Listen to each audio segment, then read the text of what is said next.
Fala pessoal, é o seguinte, eu vou falar um pouquinho a respeito do meu setup gamer, tá? Que ainda não é totalmente gamer porque ainda falta uma placa de vídeo, falta 3 coolers aqui na frente e talvez um water cooler aqui que eu vou colocar para trocar essa da Intel, né? Que vem padrão com o processador, mas hoje eu vou estar falando especificamente somente do Mars, tá? Que é o meu teclado da HyperX RGB, tá? E ele foi um dos itens mais custo-benefício de todo o meu setup gamer, né? Ele foi o que mais tive custo-benefício no caso, né? Porque eu consegui pagar por ele apenas R$300. Aqui no site da Kabum, né? Foi onde eu comprei. Aqui tá para vocês, ó. Hoje ele tá um pouquinho mais caro, mas ó, na época foi de 352 para 312, tá? R$313 aí. Então, cara, para um teclado mecânico, né? Para um teclado mecânico, como vocês podem ver, é um pouquinho barulhento, mas é o essencial para um teclado mecânico, para quem gosta, né? Switch azul, né? Então é bem barulhento, né? E em relação a custo-benefício, né? R$300 num teclado mecânico nem hoje você paga, né? Ele chegou a 319, agora a data aqui, dia 11/6/2021, né? Junho do ano passado. Então hoje ele deve estar na casa dos 350 e parcelado R$400, né? Pelo menos no site da Kabum. E cara, é excelente, me atendeu perfeitamente para todos os quesitos, tanto digitação, tanto para jogo, tá? Gosto o barulho, gosto, tá? Eu gosto desse barulho. Não indico para quem mora com a família, porque se você joga de madrugada, você vai acordar seus pais, você vai acordar seu irmão, você vai acordar todo mundo da casa, beleza? Eu moro sozinho, então para mim não tem problema. Se o seu quarto for um pouco distante, beleza, tá? Outra coisa, um ponto negativo dele, tá? Que infelizmente eu tive que aceitar, né? Que é a questão que ele é um teclado inglês, tá? Então ele tem alguns macetes de alguns acentos e tudo mais, tá? Então nada que você acostume, tá? Pelo preço, compensa, tá? Se eu conseguir pagar R$300, então acabou compensando demais, tá? E eu vou falar um pouquinho aqui do software.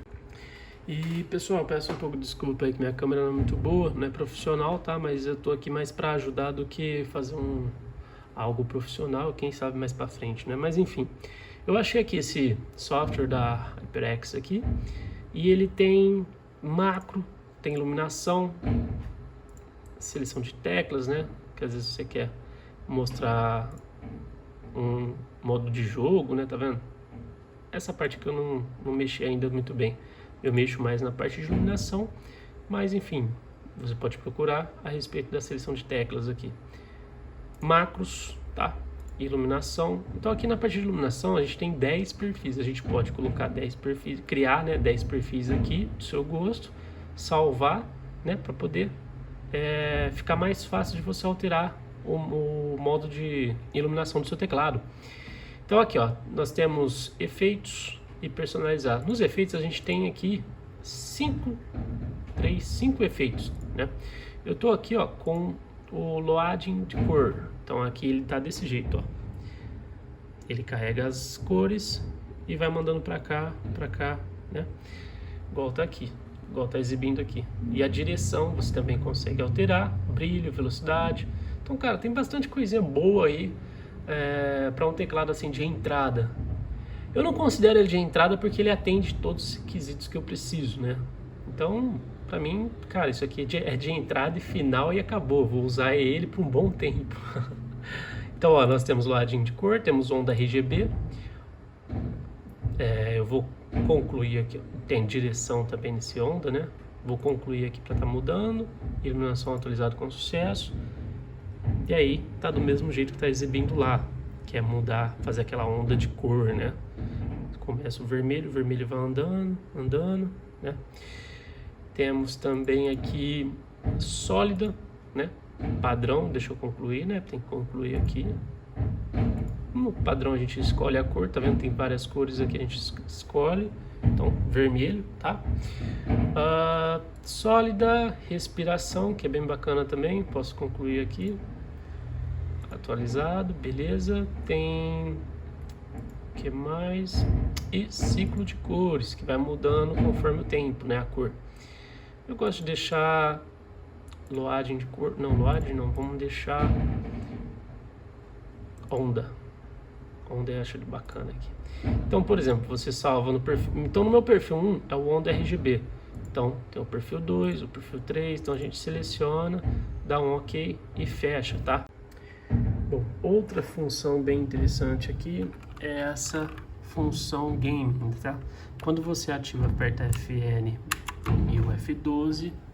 Deixa eu ativar, né? Porque eu desativei.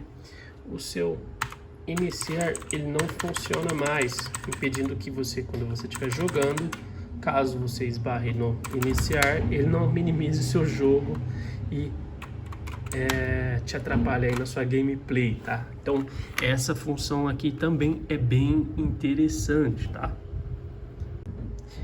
Bom, então na parte de digitação, aqui no seu Windows você tem a versão do seu idioma, né? Aqui para mim tá em inglês. Se eu vier no teclado e apertar Windows e barra de espaço, vai acontecer isso aqui, ó. Aí você consegue alterar para inglês e português. Eu deixo os dois, você consegue tirar nas configurações, tá? O inglês, deixar só português. Eu deixo os dois porque às vezes eu uso o inglês para poder identificar a seta certinha. Por quê? O acento, né, na verdade. Porque quando eu deixo em inglês o Windows, todos essas indicações aqui são exatamente elas. Se eu deixar em português, peraí, vou mudar para português. Se eu digitar esse botão, vai ser o quê? No teclado em português, depois do L vem um C cedilha. Então, se eu deixar o meu Windows em português, ele vai reconhecer essa tecla como C cedilha. E ela, tá vendo? C cedilha. Então, às vezes eu quero achar alguma... Porque assim, ó, como o teclado é em inglês, às vezes eu quero achar algum botão e não consigo achar porque eu não lembro onde que fica, por exemplo, né, no teclado em português. Porque aí eu bato o olho aqui e vejo as indicações e às vezes não é a mesma coisa. Então, se eu alterar para inglês, por exemplo, eu quero achar... que é que eu posso aqui? Se eu quero achar os dois ponto e vírgula, ó, digitei ponto e vírgula, apareceu, que no caso em português ia aparecer o C cedilha, mas como lá, ó, tá em inglês, quando eu digito exatamente no ponto e vírgula, sendo que no português ele se encontra aqui embaixo, né? Então eu deixo dos dois modos, tanto em inglês quanto em português. Mas se você deixar em português, você acaba acostumando, porque você lembra onde é os botões, né, no caso, do teclado português, então fica mais fácil. Então fica a dica aí, tá? Eu utilizo também, qual que era aqui mesmo? Português, o Alt W. Dito Alt W, eu faço o ponto de interrogação. E eu deixei de usar aqui, né? Porque aqui, ó, em português é ponto e vírgula.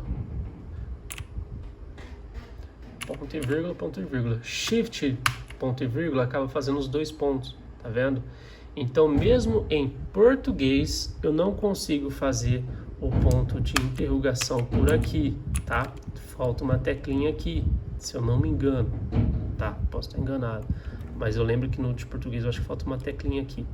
Então, como está em português o meu idioma lá do Windows, nem tentando fazer por aqui eu consigo. Então eu acostumei a fazer Alt W, tá? E agora eu faço Alt W para todos os teclados. Eu acostumei a fazer ponto de interrogação por Alt W. Mas se você quiser deixar em inglês ele tá bem aqui, tá? Então... é costume, eu acostumei a fazer Alt W, tá? Tem outros métodos, agora eu não lembro, mas eu posso colocar aqui depois se vocês tiverem interesse. Mas o Alt W é bem comum, bato o dedão aqui e com a outra mão eu bato o W. Então eu acabei acostumando, tá? Isso é por questão de costume. Por esse preço, pessoal, eu acho que compensa muito, tá? O som é bem bacana, eu gosto, tá vendo? Porém, eu não recomendo para quem mora com família e o quarto é bem próximo um do outro, tá? Então, fique esperto com isso. Então, pessoal, obrigado por assistir até aqui, tá? Se você ajudou vocês aí, deixa um like aí, comenta a respeito. Eu posso estar ajudando a vocês se vocês tiverem algum problema. E se vocês quiserem, eu posso estar aqui postando esse programa na nuvem. E aí vocês fazem o download, quem tem o programa, tá? É bem simples, tá? Bem simples de usar. Interativo também. E os próximos vídeos eu vou falar a respeito tem o headset da HyperX, tem o mouse também e tem as peças lá de dentro do computador, que inclusive esse cooler aqui eu não gostei, mas devia ter visto antes, né? Mas eu vou falar um pouquinho dele também. E ainda falta 3 coolers aqui na frente e a placa de vídeo. Então eu agradeço aí para quem assistiu até agora e fica aí um abraço.